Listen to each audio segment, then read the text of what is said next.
Good morning, everyone. My oh my, what a wonderful week we have had. Life is great. Marvin, first one in on Instagram. Welcome, good day. Hope you're having a fantastic Friday already.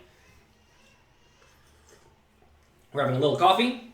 This is actually a little bit of mushroom tea from Four Sigmatic. I don't know if this is all placebo effect, but it seems to be kind of like coffee, except for it doesn't make you so jittered. I'm on mute. I don't think I'm on mute. Can you all hear me? I know they can hear me on the regular computer. If you cannot hear me on Instagram, you better let me know. Someone on Instagram type if they can hear me. Marvin has me concerned now that you all can't hear me. That would be bad. Good morning, Keith. On Twitch, welcome. Not muted on Instagram. Good. Today is Friday. And today we're going to talk about questioning traditional wisdom. It's a hot topic because, the other day, I guess it was yesterday, I posted something on Twitter saying that the biggest losers in poker are often the people who have the highest cash rate. Now, that was perhaps a tiny bit of an over-exaggeration, but it's very true. We're going to discuss that in a little bit. While we're still waiting for people to trickle in, though, the Global Poker Awards are happening. Last year, I made it in the top 4 of the Poker Ambassador of the Year. I think I do a good job promoting the game.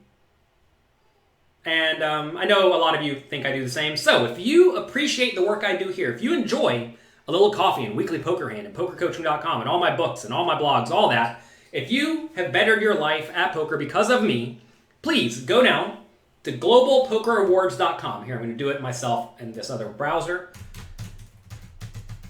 Go to globalpokerawards.com. It'll take a second to load. Scroll down into the middle of the page, and there you will see People's Choice Award. Okay? Go down there, scroll down. Your People's Choice Award nominee is, maybe type Jonathan Little, and if you don't think it's me, if you think I've not done a good job, then type somebody else. Then enter, it says your email address. You can enter any email address, I'm sure. And then click done, and you will have voted for me. So, I know this will go out to a lot of people. It would be very beneficial to me and help me with my business to get in front of more people, to let more people know me. Someone posted on Facebook today that you just discovered Jonathan Little's YouTube channel. What a treasure trove of information. And a lot of people don't know me. I know a lot of you do, but a lot of people don't. And the way that you all can help me is by helping me win this award.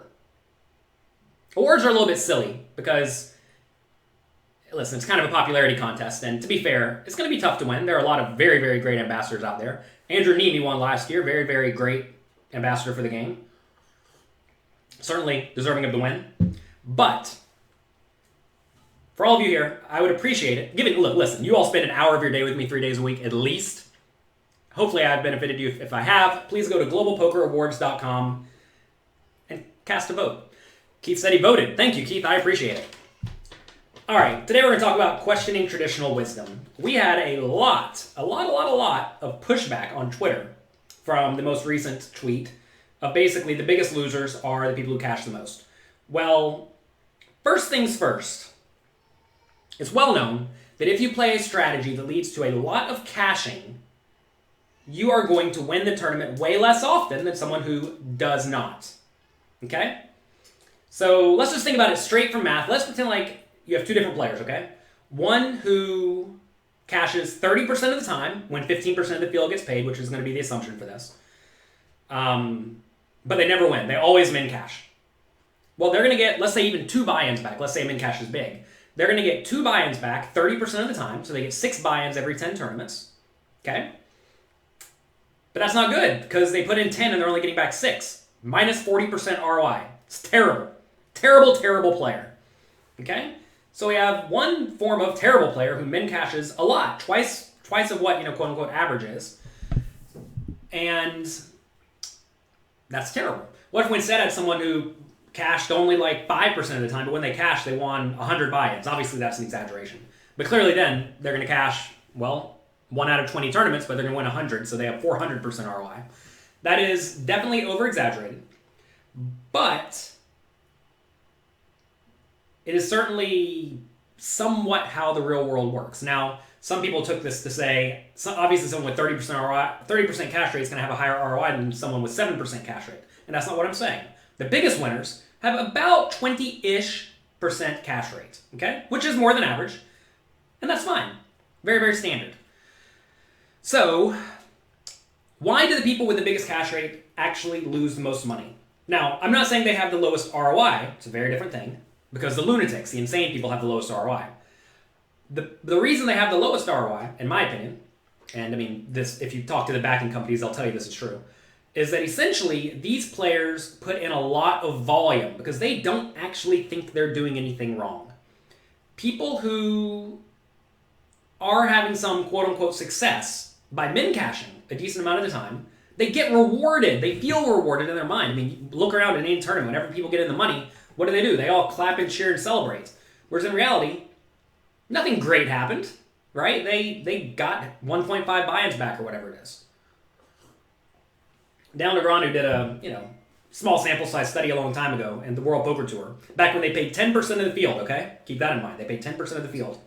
The guy who cashed the most had 30% cash rate. He was cashing a ton. That'd be like 45% today, which is close to impossible. And this guy was a losing player. And he played a lot of tournaments. And it turns out that as you cash more, and as you play a strategy that leads to you cashing more and more and more, like a satellite, right? If essentially you play a satellite strategy, you will be a giant loser in a consistent loser. Not a humongous minus ROI loser. You'll be like minus 20% ROI, but you will be a loser. And the fun thing about these players is they have no reason to improve in their mind. They think they are good. And because they think they're good, they're going to continue doing what they do forever. It's very different from the players who are terrible, right? People who are terrible, losing like 80% ROI, like the awful players. These players very quickly realize they're terrible because they play and they literally never cash and they literally never win. So what do? You think they're just going to keep giving their money away? No, they quit. It's not fun. It's not fun to lose all the time. They get no positive reinforcement at all. So they get crushed and they lose. And then they quit. So these players will play maybe 40, 50, 100 tournaments at minus 80% ROI, and then they'll quit. The other players, though, who lose at minus 20% ROI, getting positive reinforcement all along the way, play forever. I mean, I'm just thinking about the World Poker Tour. I know 10 people off the top of my head who are consistent small losers. They cash a lot. Like, whenever you look at their cash rate, it has to be like 25, 30, 40%. And they literally never win because they always sneak into the money with 5 big blinds. And they're happy about this. That they think that's their goal, is to sneak into the money with 5 big blinds. And they get crushed. So, it's an interesting concept a lot of people don't quite comprehend. We're going to talk about a few more spots that we're going to question traditional wisdom in a second. Let me answer some of your questions. Let's see. How about putting the address up in the comments? I'll type it up right here, right now. globalpokerawards.com. If you all go to globalpokerawards.com, vote for Jonathan Little. Try to spell my name right. I don't know if they have multiple Jonathan Littles if you misspell my name. I would highly appreciate it. That would be very beneficial for me, assuming you think I'm a worthy candidate as someone who has been at least a reasonable player. To be fair, we did have a World Poker Tour final table last year, despite not playing a ton because I had babies. And also someone who has helped the poker world. I would appreciate it. globalpokerawards.com. You're debating a friend about RO poker. I don't know what RO poker is. And how you think it's a losing way to look at poker. Oh, being results-oriented. Well, obviously don't be results-oriented. That's for fish. The cool thing also about the players who sneak into the money a lot is that they think they're playing well, and they think they're just unlucky to not have deep runs very often at all. And to be fair, I'm not saying these people literally only min cash. They're going to win sometimes, right? But it's far less than people who are actually getting in there and battling. If you look at all the best players in the world, like I said, they're going to cash 1.2 to 1.5 times the expected cash rate. And you can find this on SharkScope, right? You can look at literally the biggest winners in the world. They're all cashing 22-ish%, 24-ish% in games where they pay 15 to 20% of the field. So they actually pay out a little bit more online for the most part. Obviously, the tournaments have become a little bit flatter in terms of the payout structure. So winning today is worth less than winning was a long time ago. Like in the past, if you won a tournament, you get 33% of the money almost across the board. Now you get like 15% or 20 or 25% depending on the venue and field size. But the logic still applies. If your goal is to min cash, you're gonna be messing up. That's not to say you should not min cash, right? If you get to the bubble and you just happen to have a short stack, yeah, your highest equity play is to min cash. But if you have a medium stack or a big stack, you need to be in there battling a bit. I'm not saying you need to punt your stack away, which is what I think a lot of people hear when they say min cashing is not all that relevant. It is relevant. You need to take your min cashes. But at the same time, if the goal is to min cash, whenever you get down to like 40% of the field and you have 4 starting stacks, it's pretty easy to min cash. You can min cash like 80% of the time from that point. If that's the only goal. Let's see. Question about poker coaching. Sign up for a month. Are you eligible for the discount? Send us an email, support@pokercoaching.com. We will get that. We're currently having a sale at pokercoaching.com. I think you just go to pokercoaching.com/sale, use the code LUCKY, and you can get 3 years for $300, which is super cheap. And then you're signed up for 3 years and you're going to learn a ton, assuming you put in the work. Is it not true that many of the people you are speaking of are sponsored or staked? Kevin, I'm not sure what you're asking. I don't think I've spoken of many people. You're from New Zealand, but your thoughts are way too high level for micro. You have to understand, Rob, that playing fundamentally sound, thinking about the game logically and intelligently applies at all levels. At the micro stakes, people play really bad, which is great. Because if you play fundamentally sound and then adjust to take advantage of that, you're just going to demolish them. Have I spent time looking at other training sites? Yes. If so, what would you say my site offers more than the others? Joseph, have you not been to my site at all? My site is interactive. Almost every other training site out there is passive. The way you learn is by learning through active engagement. If you just sit there and have a beer and watch a video, even if it's a great video, you're not going to get all that much better. You're just not. I'm sorry. I mean, a lot of people, if you ask them what do they do to study poker, they say, I watch Twitch streams. Now, Twitch streams are fine. Is this thing on straight? Twitch streams are fine, but it's like probably one of the worst ways to learn about poker. Because you're sitting there watching. Often the streamer, if they are good and engaging, are more concerned with entertainment than education. And that's just what it is. It's an entertainment show. And being entertained is not necessarily the same as learning. But if you look at almost every training site, they're all very, very passive. Whereas poker coaching, the quizzes are interactive. You actually have to tell me what you would do, and then I give you feedback on these spots. And then also, the homework challenges are incredibly interactive. I mean, they take an hour or more to do. I mean, it's hard work. My site is hard work because it's actually making you a good poker player as opposed to giving you false confidence and making you think that you may be decent at poker without actually knowing how to implement the strategies. Does playing GTO in a tournament not give you the best chance to increase your ROI? No, you should almost never play straight GTO. We're going to talk about a good example of that in just a second. Used to bubble because you played too tightly. Yeah. I want to say thank you for convincing you to stop gambling. Good. Now you found a game you can beat. You're playing a lot and it's going well. That's exactly what we wanted to have happen.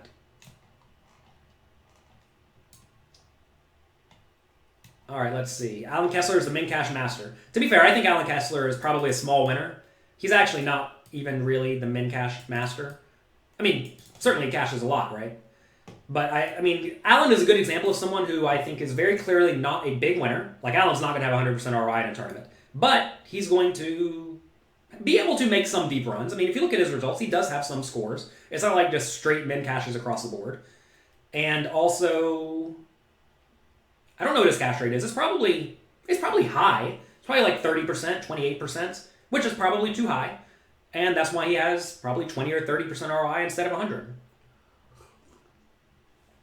Why do they take so much money when you cash on tournaments? Why does who take so much money? Why no sound? I presume you all can hear me. There's some big winners cashing even 13%, for sure. I think, if you look at a lot of the biggest winners, usually their cash rate is a little bit higher than average. But certainly, it is possible to play a very, very aggressive strategy.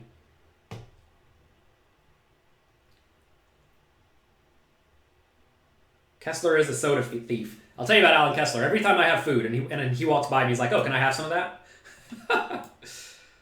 Oh, he's a fun guy. I like Alan Kessler. All right. Let's see. Where is the vote on the website? It's slightly farther down. It's down the page. You go to globalpokerawards.com, scroll down to, it's in the middle of the page, and you'll see it. It's a little bit hard to find, actually. It says, my 2018 People's Choice nominee is, here, I'll show you right here. Okay? My People's Choice nominee is, you type in Jonathan Little, type in an email address, and click enter. And that's it. Sorry, I'm going to have to look around the camera here. All right. You all typed in tons and tons of chat. That's good. Is spending 15 minutes on each quiz too long? No. I mean, that's how long each quiz is, pretty much. I think that's a very good thing to do. Why does the IRS take so much? Depends on where you're from, depends on what you're doing, but also if you're from out of the country, you can file or claim to get that money back. So don't think that you just straight lose it. There's a guy, Ray Condler, who has a booth at the World Series, who will help you get your taxes back. Ray Condler, Kondler. For what it's worth, it's not helpful to believe you have awful luck. That's for sure. Luck is irrelevant. If you're blaming luck, you're a fish. You want to improve your tournament game, you don't know what you can do besides study and hand reviews. Go to pokercoaching.com and start studying how to play your whole range in every spot. Night Image says you only take home half of the 8.5 million if you win the main event. Depends on where you are. Also, you're not taxed when you cash out if you live in America. So I would definitely tell you to make sure you understand that. But yes, you do have to pay taxes when you win. Sorry, that's the cost of living in a country that takes care of you to some extent. Any tips for studying with no heads-up display or tracker? Write down hands that gives you problems, right? And then study them. Study them away from the table. All right. You have a question how to improve your game. You study and do a lot, but you're tired of winning 1 in 20 tournaments. 1 in 20 is pretty good. You want to win more. Well, it depends on how many people are in these tournaments, right? If it's 1 in 20, then 1 in 20 is pretty good. If there's 500 people in the tournament, you're winning all the money. All right, next spot. Here's a spot where I have messed up for a long time in poker. And pretty much everyone messes this up, besides people who have looked at the numbers. To be fair, I want to clarify this. All of these things I'm telling you are based in math, okay? Math that I know to definitively be true. So, keep that in mind. I work with the Poker Backing Company. They have infinite data, and I get access to little bits of that data. I'm not going to give it to everyone. Some people say, oh, show me the receipts. Well, sorry, that's confidential information. I can give you brief advice, but we're certainly not going to say, here's the data of the 20 million tournaments that we played. All right, so anyway, next. Pretend regular player raises from early position, gets a caller or two, and now we're in the big blind or the small blind with a pretty good hand. King, queen offsuit, king, jack offsuit, ace, jack offsuit, ace, 10 offsuit, queen, jack offsuit, queen, 10 offsuit. What's the best play? Assuming we're playing 50 to 100 big blinds deep. It's really good with 50. The right play is to squeeze and to squeeze big. About pot size, maybe a little bit bigger. So say it goes 2.5 call, make it something like 14 big blinds with these hands. Out of your 50 or 60 big blind stack. Right? It's an interesting spot, right? Where I think almost everyone flat calls. And they flat call because, hey, these hands are great. We're getting a great price. We're closing the action. Why would you want to potentially screw that up? Well, it turns out if the initial raiser is not super nitty, you're going to win way more money by squeezing. Especially as the stacks are such that your squeeze will force your opponent to go all in or fold. You don't really want to do that whenever you're going to be getting called a lot, because you don't really want to get called a lot, right? Also, you want to make sure you use a big sizing, so again, you don't get called a lot. You want to either get jammed on or folds. And if you do get jammed on, it's fine, you fold. You're bluffing. Bluffing with blockers, and also you kind of have blockers in the fact that other people call the initial raise. What if they flat call the re-raise? Well, then we play post-flop, right? You don't love it. You have to be where they could be trapping. They should be trapping. But you go from there. But essentially, this is a very strong pre-flop bluff. And that's the situation where re-raising pre-flop is going to win you 2 or 3 big blinds on average, which is actually quite a bit. And calling pre-flop is going to roughly break even, because you're out of position with a hand that does generally poorly post-flop. So that's another spot where conventional wisdom, if you ask almost everyone, what do? They flat call pre-flop. And I mean, I know I did for forever. Because it makes logical sense, right? But at the same time, if you look at the math, because people typically fold a little bit too often, then you're going to profit. Are we talking about it in a tournament? Tournament or a cash game, either one with roughly 50 big blind to 75 big blind stacks. What cards are we holding? Big offsuit Broadway cards. Ace, Jack, Ace 10, King, Queen, King, Jack, King 10, Queen, Jack, Jack 10. Those hands. What are my thoughts from 4 or 5 betting? Sure. Nothing wrong with 4 or 5 betting. We have a hand from 1, 2. Here raises to $45. Oh my god, don't raise it to $45. Oh wait, never mind. We have a different thing. Okay, let's see. 1 limp, you raise to $10 with 5s. I would just limp behind. Button, big blind, everybody calls. You flop nothing, checks through, turns a 5, big blind leads. Fold, you raise, that's fine. Big blind re-raises, that's unfortunate. With a string bet of another 30. Yeah, call the minimum. Or whatever it is. River's an 8, putting up all the straights, big blind checks. I would definitely just check. Don't bet the river, that would be terrible. I mean, on the river, there's a 4 straight on board, right? You're certainly not bluffing. No one's folding a straight, and people are always going to call with sets and better, and they may fold 2 pair. So I don't like that at all. If the initial raiser is very tight, like super tight, you have no fold equity, so King Jack and King Queen are probably still okay to call because you're getting such a good price, right? 1.5 big blinds to win, whatever it is, 10 or 12. So that's a spot where you can still call, but you're certainly not loving it. Do you ever feel like it's information overload when you study for days on end? Well, don't study for days on end, just study some. You put my vote down for me. Well, thank you, I appreciate it. It's the least you could do for all the free, valuable content you get to watch every day. That is the goal. To help you all become better at poker and better at life. Let's see. You disagree with squeezing with those hands in cash unless the original raiser is a pot builder. I don't know what a pot builder raise means. Bruce, we're assuming the initial raiser is relatively loose and relatively normal. If they're only raising aces, kings, and queens, and jacks, and tens, and ace-king, obviously don't squeeze. That would be dumb, right?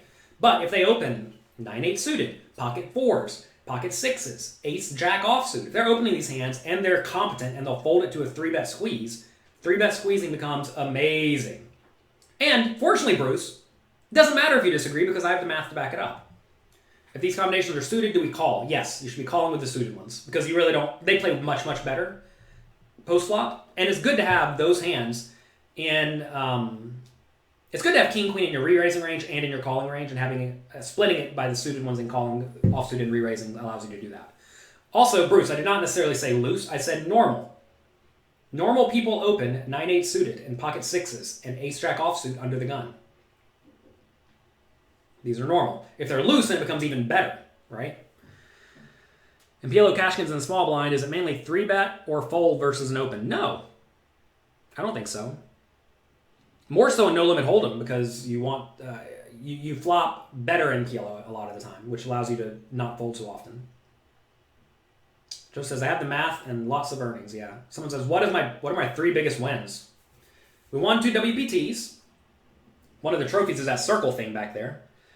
Oh, you see a little bracelet back there too. That's one of the bracelets. Other bracelets right down there below it. 2 World Poker Tours for $1 million each, and we took the second in World Poker Tour for $750K. Biggest online cash was only $320K though. It's hard to get a big online cash. All right, next spot. 3 betting from the small blind. Okay, let's say button or cutoff raises to 2.5 big blinds. They're reasonable. Not super nitty, not super maniacal. What is our 3 betting range from the small blind playing 40 big blinds deep? Think about it for a second. Better question is, what are your bluffs? Obviously, you re-raise the best hands. Let's assume you do want to have a flatting range. Let's also assume... All right, let's forget the small blind spot. Let's actually presume we're in the big blind. Let's make it even better for us. Because in the small blind, obviously, you should be 3-betting a lot of your hands. But let's say button raises, small blind folds, we're in the big blind, okay? What is our 3-bet bluffing range? What's it look like? And there pretty much is a definitive answer to this. Assuming you have the math. Most people don't have the math, which is a problem. And I'm not referring to the GTO math. I'm referring to the math based on which hands actually do the best as bluffs. Also, presume we're going to use a big sizing. Obviously, you should use a big sizing when you are out of position. It's pretty clear. Jim says he's going to call it a circuit ring so you can feel cool too. All right. Everybody's typing in some information. A lot of people have it wrong. No one's typed in the right answer yet. And that's fine, because most people have it wrong. The right answer, I can go ahead and tell you, assuming your opponents are normal and they're reasonable, is going to be bad ace X, like ace 6 to ace 2, bad king X, king 6 to king 3, bad queen X, queen 5, and queen 4. And you 3-bet with those hands roughly 25% of the time. That strategy is going to be very, very strong. Also, you 3-bet the best hands too, like 9s are better, ace, queen, and better. In that scenario, you're going to be nicely balanced. And also, that you realize that whenever you re-raise big, they make it 2.5, you make it like 9 when we're playing 40 big blinds deep. They're not flatting very often. They're either going to jam or they're going to fold. So, when they're either going to jam or they're going to fold, what do you want to have in your 3-betting range? Well, you want to have blockers, right? Blockers are vitally important here.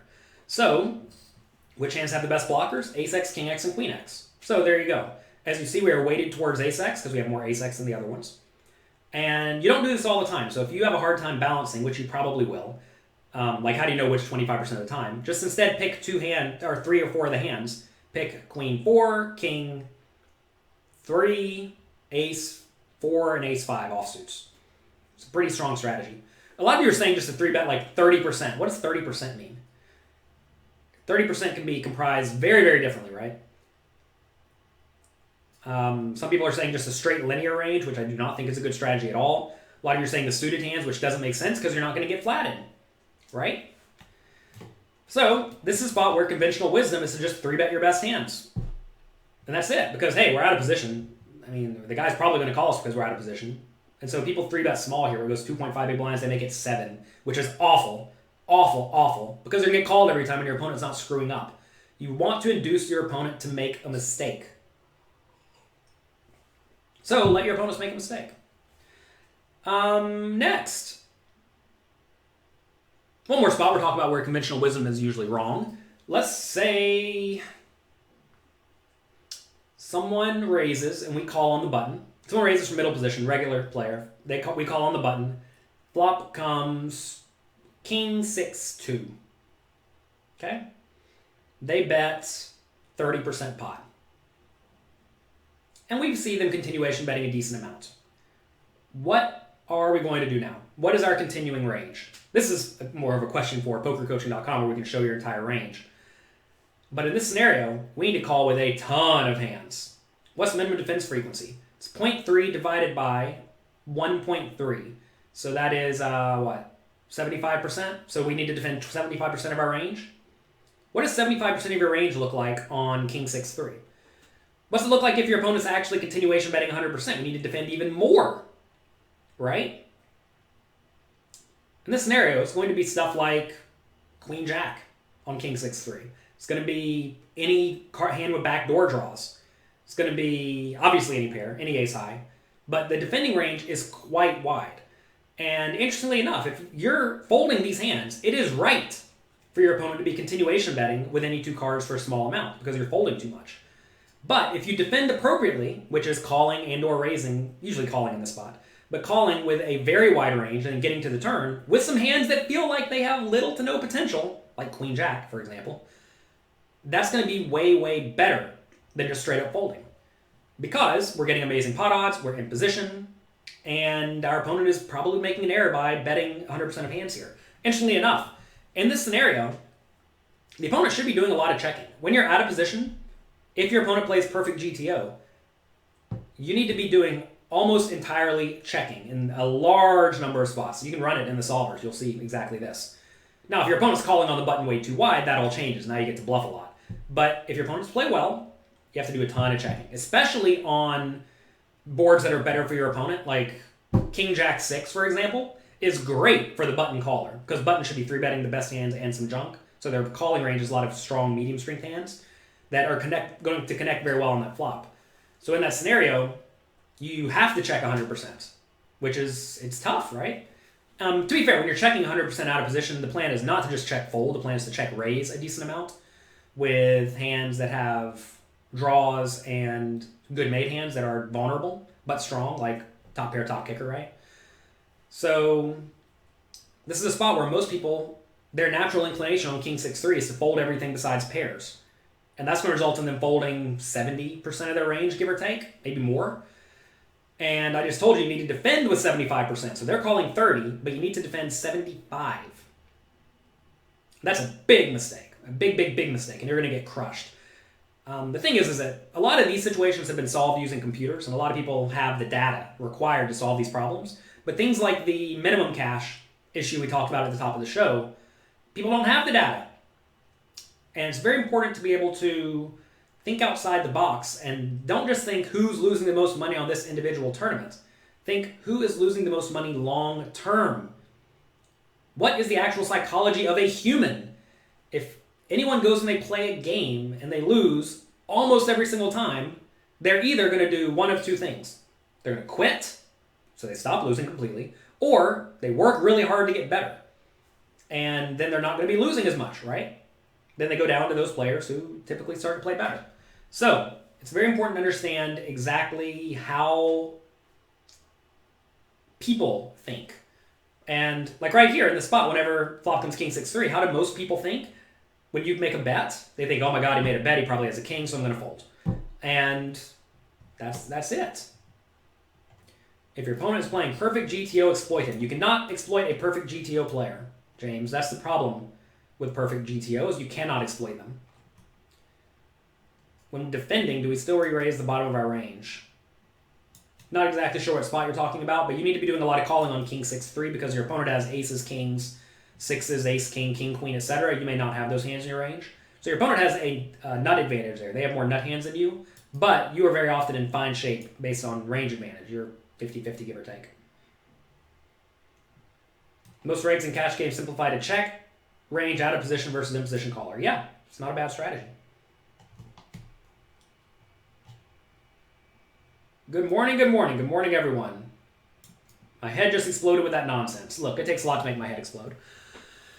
Louis Philippe says, what about small blind versus big blind limp raising strategies? Yeah, that's another good example of a counterintuitive spot. Whenever you limp and your opponent raises, if you think you have a lot of fold equity, you need to be re-raising a lot of junky stuff, right? But really, it depends a lot on how your opponent's going to play, right? Because if your opponent's going to call your limp re-raise every time, well then, obviously you don't want to be bluffing very often at all, right? You need to raise a strong linear range. Whenever your opponent is going to be folding a lot, you need to be raising a polarized range with a lot of garbage. Best resource for working on multi-way pots. Just do a lot of checking. Read Mastering Small Stakes No Limit Hold'em, sign up for pokercoaching.com and go through the homework challenges. What is my deep stack tournament strategy? Go read Mastering Small Stakes No Limit Hold'em and Secrets of Professional Tournament Poker, Volume 1. Your tournament has poor structures. You feel it causes you to get lucky. If a tournament has poor structure, learn to play short stack better than your opponents. And that really is it. A lot of people think that shallow stacked or high variance events are naturally bad and naturally unbeatable and you have to get lucky. Well, yeah, you're going to have to get lucky. It's clear you have to get lucky. Someone tried to use Darren Elias as a good example of someone who cashes a lot and still has very good results. And to be fair, he's a very good player. But he's definitively running hot. Everyone who wins all the money every year is running hot. And they said Darren has a 60% cash rate. Not using data properly. What are they doing wrong saying that he has a 60% cash rate? Very easy answer to this one. You all should get this. Does it make sense that you're a winning player but break you at 2-5 but break even at 1-2? It's just variance. Also, maybe you played better when you're playing bigger. Also, maybe the rake is way bigger at 1-2. A lot of reasons for that. So, if Darren cashes 60%, question is, how many times does he re-enter on average? Right? I would bet the number is at least 1.8 times on average, probably more like 2.5 times on average. So if let's say he's re-entering one time on average, so he's buying in and then re-entering, his cash rate goes from 60 all the way down to 30. Say he happens to rebuy a full 2 times, which he probably doesn't. Now his cash rate goes from 60 down to 20, which is slightly better than break even, right? Like I said, than break even. Slightly better than average, which is what I said. So, understand that re-entries count. It's not just this individual tournament he cashed in it a lot. Like, obviously you're going to cash in a lot if you fire 5 bullets. Duh, right? But cashing is not the main metric here. It's how many buy-ins did you put into the event. So it's very important that you don't just look at the very obvious data of players who are winning a lot often cash a decent amount, right? It's a very, very difficult thing to consider. And a lot of people don't look outside the box, which is, great for me because we're capable of doing that. We try to look outside of the box and realize what is going on that is not obvious. And you should always be questioning traditional wisdom, as we've discussed here. And, usually traditional wisdom is pretty close to right, which is great, right? Because us humans will get smarter and better over time. But at the same time, a lot of things are just straight up wrong. And it's good whenever you can find those and other people don't. I try to share that wisdom with you. Some people have backlashes, which is interesting with the whole caching issue, because a lot of people were like almost offended because you know what their goal in tournaments are? To cash. And they cannot understand or they can't accept the fact that their mindset over the past, their entire career is just straight up wrong. It's tough whenever you learn exactly what you're doing is just wrong. Like imagine, for all the atheists out there, it became definitively proven tomorrow that there is a God. He comes down and says hello to everyone. What would that do to you? That would make you realize that your entire assumptions were just blatantly wrong for your entire life. What if you believe in God and then somehow is definitively proven not to be true? Obviously, it's way easier to believe in God because that's probably not going to be proven, whereas if God came down and said hello, you would know that exists. But imagine that, right? That's a very clear one. Imagine for everyone who doesn't believe in climate change, all of a sudden the Earth starts getting scorched by the sun because we don't have an ozone layer anymore, right? What would that do to them? Well, some people would just be in denial and be angry. Other people would learn and adjust, right? And the question is, how much definitive proof do you need? Like climate change, for example, is pretty clearly definitively proven, yet some people still disagree. And I think a lot of people need hard-hitting results. And the thing is, in poker, with the very simple cash example, a lot of people don't have enough data. They've been playing for only 10 years. They've only been a small loser, right? They're bound to get lucky eventually. But they're not. Let's see. Why do I not like re-entry tournaments? Well, the problem with re-entry tournaments is who re-enters on average. Think about this. Who re-enters on average? People who re-enter on average are the good players. Bad players only play one time on average. They lose, they quit. Good players re-enter as many times as necessary, and every time the good pro re-enters, he has some return on investment, even if it's small. Where does that return on investment come from? Everybody else. And that's a big problem. So instead of imagine a tournament in the past, like say a World Poker Tour had 300 players. Let's say 100 of them are bad. Now if there's re-entry, it's going to get 500 players. But now let's say 120 of them are bad, and then 380 of them are good. Well, think about ROIs across the board, right? It was 2-to-1 good players to bad. Now it's, 2.4, 3, whatever it is, good players to bad. And that's worse, right? It's just straight up worse across the board for everyone. Return on investments go down across the board. And that makes the game tougher. Also, the question is there a benefit to re-entering or to entering late? No. Essentially, no. The reason to enter late is if you think you're awful at deep stacked poker, right? On average, bad players bust before good players. Therefore, you want to play early in the tournament against bad players. Also, people typically make a lot of deep stack mistakes. And if you're good at poker, then you're good. Mark says, someone smugly disagreed with me on Twitter about the frequent casher issue. You try to ask them what he bases disagreement on, and they have no answer, of course. This is like it's like a question about religion. People don't have an answer. They just think they know what they think, and they have no data. Fortunately, we have data. And it's easy to find. Just go to SharkScope. Look up people. Spend your time looking up all the players, and it'll become very clear. But yeah, well, the advantage of re-entering is that you have some return on investment, right? So given you have some return on investment, that's the advantage to re-entering. Your goal is to play well enough and dodge. Enough landmines. Well, you can't have a goal of dodging landmines because that's irrelevant, right? Sometimes you're going to lose at poker. I do my homework before commenting on anything. It's important to understand that I used to not do a whole lot of talking. I was very, very shy, and I also did not know definitively a lot of the things that I do pretty much definitively know today. And I'm not someone to say things for the fun of it. I mean, you see me, I'm not arguing on Twitter with people about asinine things. I'm not speaking about things that I clearly do not know about, right? Like, politics, religion, physics, right? Chemistry, basket weaving. I don't talk about these things because I don't know them. And I'm not someone who's trying to lead you astray. A lot of people think that if they're talking, that they are being heard and they are benefiting people. Or at least they're getting attention, right? I don't necessarily care for attention unless I can help the people whose attention I'm getting, right? Which is why I think winning this Global Poker Award would be beneficial for me. You see I'm not out there campaigning very often for things. It's because most things don't matter.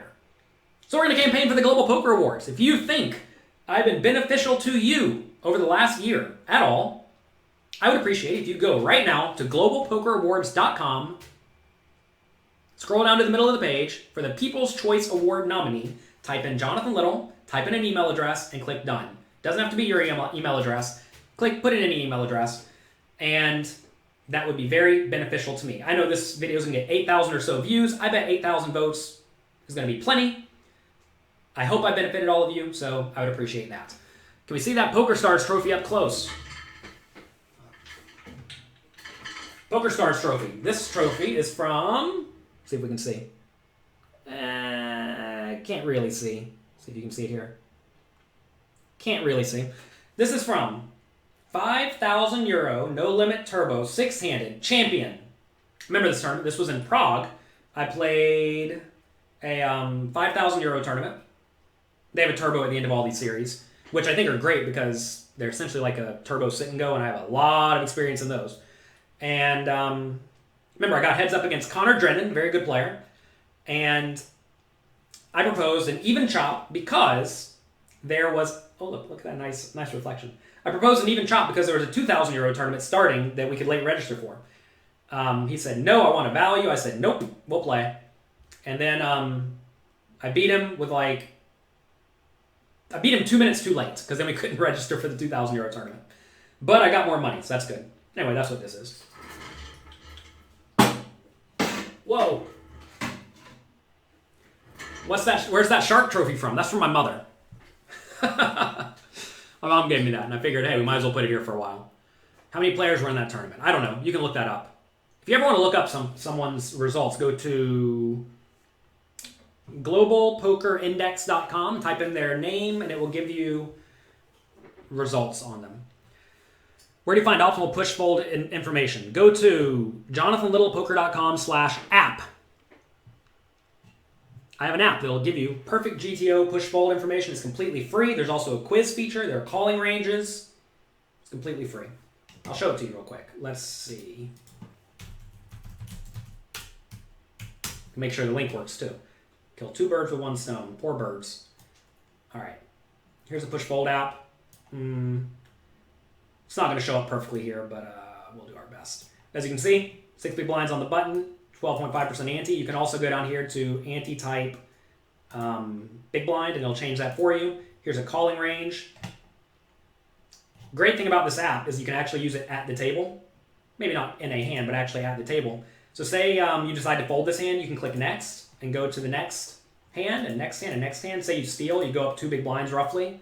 Say you steal again, it moves you a position again. Anyway, this is completely free. I made this for all of you because I was tired of people paying $10 for the other app out there that is not as functional and has incorrect ranges. So why not give an app that has right ranges that is functional?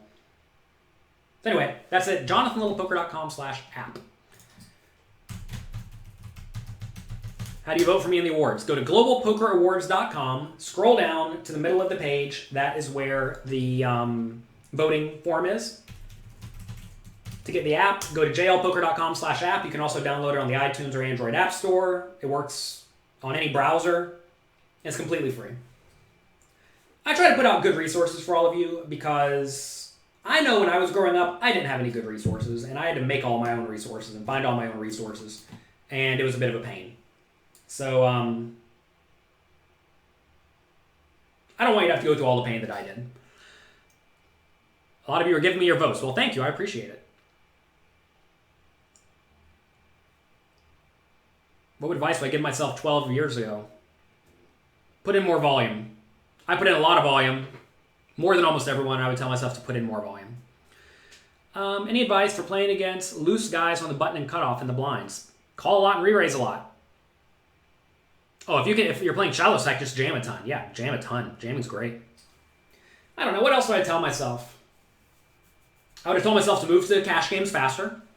That's definitely a good strategy. I stayed at sit-and goes way too long. A few of my peers moved to cash games just like 6 months or a year before me, and they, in theory, had more and more experience and therefore money than I did by the time Party Poker closed. But a lot of this stuff is like looking back. If I know what I knew now, like buy Apple stock and buy Bitcoin, right? I mean, duh. That's it. That's all you really needed to do. But in terms of not like actually knowing how the future would play out, I would just say to put in more volume, work even harder. Whenever I was 18 to 21, I played and or studied about 14 hours a day every day. Should have been 16.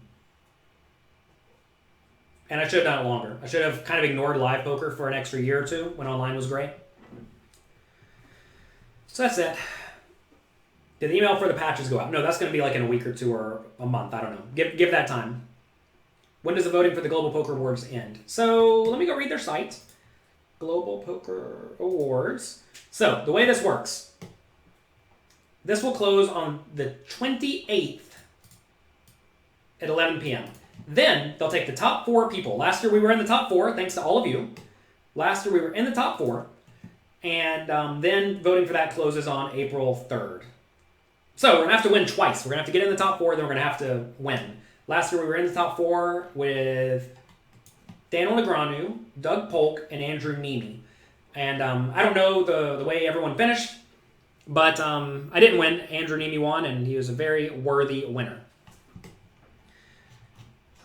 All right, let's see. Traditional wisdom. What else is just wrong that people think?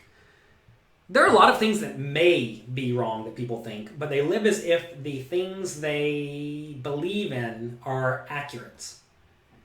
And, I mean, like politics and religion are two very clear examples of this, right? It's definitely not proven which political side is quote-unquote right. It's definitely not proven which religion is quote-unquote right. And the thing is if you take religions, for example, that's just like a really clear one where people just don't change their mind very often. Everyone thinks they're right. So if everyone thinks they're right and they think the other sides are all wrong, especially in a game like religion where there are, I don't know, thousands if not more religions, does that mean, like, what are the odds that you pick the right one out of the 1,000 religions total? It's pretty low. Pretty low. And that's just straight from a math point of view. And the thing is, everyone says, I just know, I have faith, I know I'm right. And that is perhaps a problem, right? It's a tough thing, because obviously, look, I don't talk about things I don't know. I'm certainly not an expert on religion or politics or any of these things. But it's very, very clear that, I don't know what the right word is, but people believe things without any actual rational reason. Because, say for example, your parents raise you Christian. You're essentially putting your whole faith in the fact that your parents were correct. And, ordinary man nails it. They think many people think that trusting an authority is right. Yeah. The thing is that you have to realize authorities very often don't actually know a ton. Do I really think Andrew Neeme was a worthy winner? I think he's done a good job of promoting the game. He seems like a reasonable human. And Gregory says, you think his videos are a waste of time? Well, look, they're not educational, but you can be a good ambassador for poker without educating people. And I mean, one of the reasons I am probably not going to win the award at the end of the day. Look, we can get in the top 4. I'm very sure about this. But I'm probably not going to win. Why? Because people don't care about learning poker. I say people. Most people don't care about learning poker. They're stuck in their ways. They want to keep doing what they're doing. And it's hard to get good at poker, right? It's tough. And a lot of people don't want to put in the actual work. They want to just goof off, pass time. And I do not appeal to those people. I really don't. And I get it, right? And that's fine. I don't have to appeal to everyone. I would much rather help people who want to benefit their lives. Like if your idea of a good poker game is to go and play every pot and get drunk and then lose 3 buy-ins and then go home, you probably don't care about getting any better because you're happy to do it, right? That's what you want to do. That's what you get out of poker. And that's a lot of the poker playing community. A lot. And I'm not for all those people. And that's okay.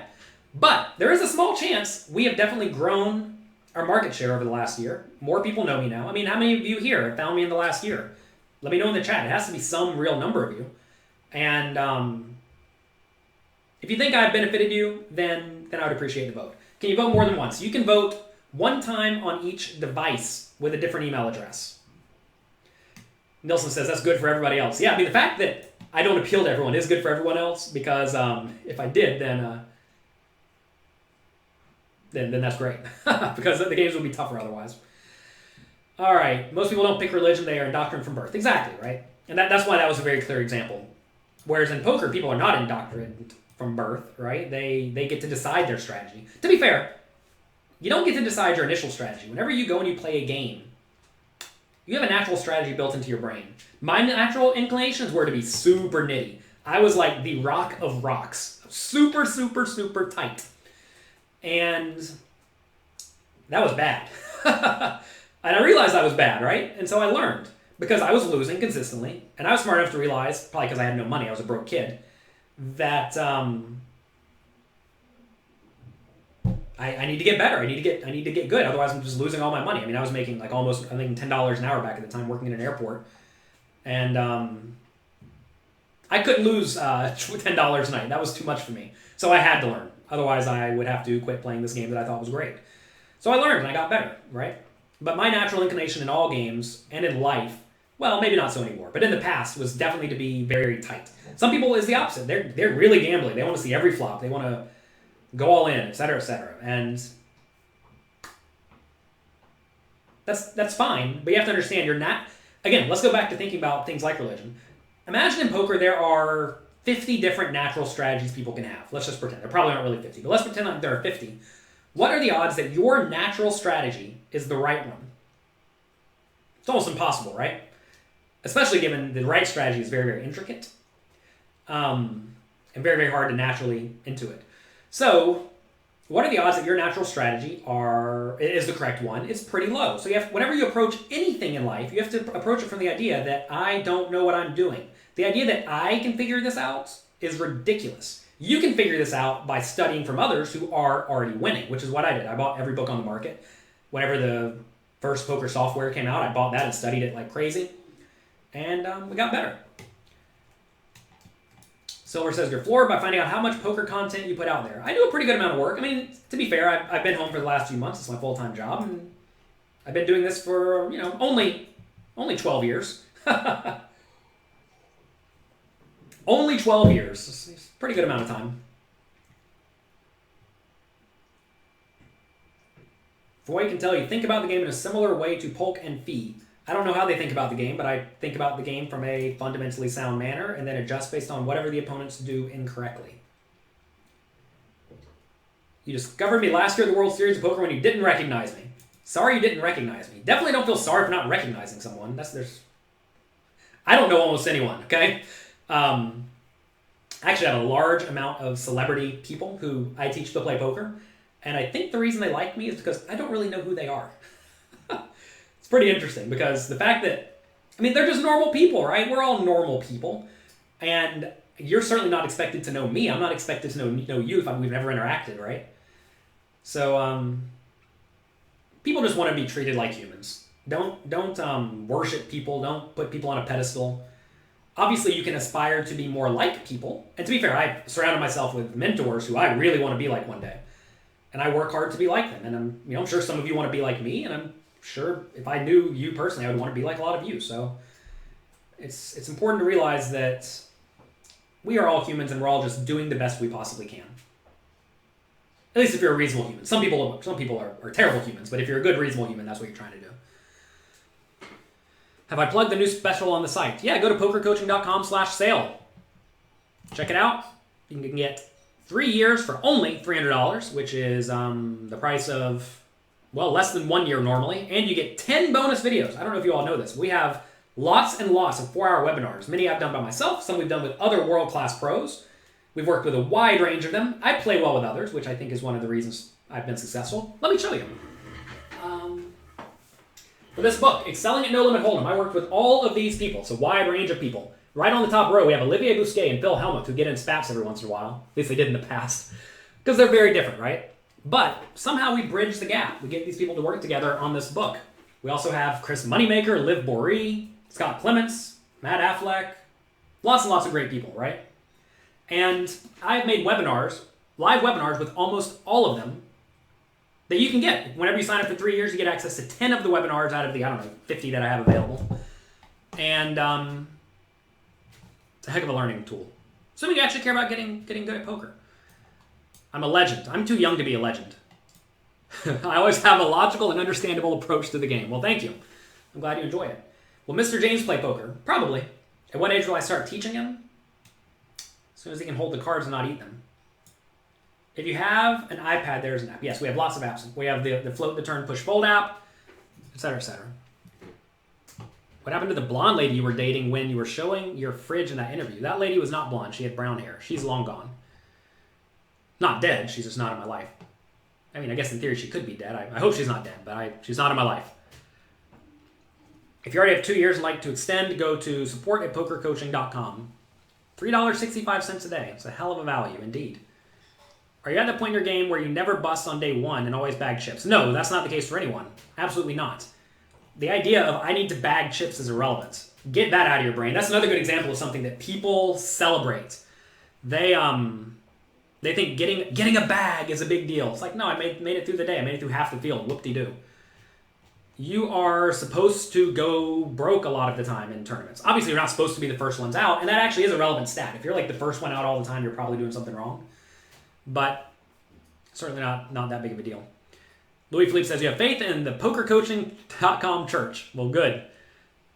You almost made $100 since the beginning of this stream playing 25 No Limit Online. Good job, Louis Philippe. Beginning of the stream today, not your whole life. Who's my favorite pro out there? I like a lot of people. What's that link to vote again? Okay, here it is. Global PokerAwards.com. If you all are here and enjoyed this stream, please go to globalpokerawards.com, scroll down to the middle of the page, type in Jonathan Little as your nominee, type in an email address, and that will give me your vote. Hopefully we get in the top 4 and we will go from there. You know who I like? I like Jonathan Jaffe. I posted a video on Instagram and Twitter the other day where I showed a hand where Mike Mattisau celebrated when he spiked on the river against Jonathan Jaffe. He sat there like a true gent. He's fun, he's engaging, maybe a little bit trolly, but in a good way. And he's very smart, very witty. He gives action. He's in there in every pot. He's a lot of fun. Am I going to Foxwoods to play satellites? No. Sorry, we're not going to Foxwoods anytime soon because I have babies. Babies make it to where I do not get to go do much of anything. Until the World Series. I'm going out for the World Poker Tour Tournament of Champions. It's also a 10K at Aria. And they'll be back for the main event, etc., etc. All right, I have to go. Instagram caps me at an hour. We have 50 seconds left today. Thanks for your time. Watching every morning feels like a private class from Tiger Woods. Good. How many tournaments will give you a solid idea of your return on investment? Depends on the field size. Go to jonathanlittlepoker.com/bankroll. Read that 20-page monograph. And the answer is a lot. It's hard to know your ROI in a tournament. Like, you need thousands, okay? Thousands, literally thousands. That's the tough thing about tournaments. There's lots of variance. All right, have a great day. Enjoy yourselves. Go vote for me at globalpokerawards.com if you think I help you. Good luck. Be nice to someone. And I'll be back on Monday with another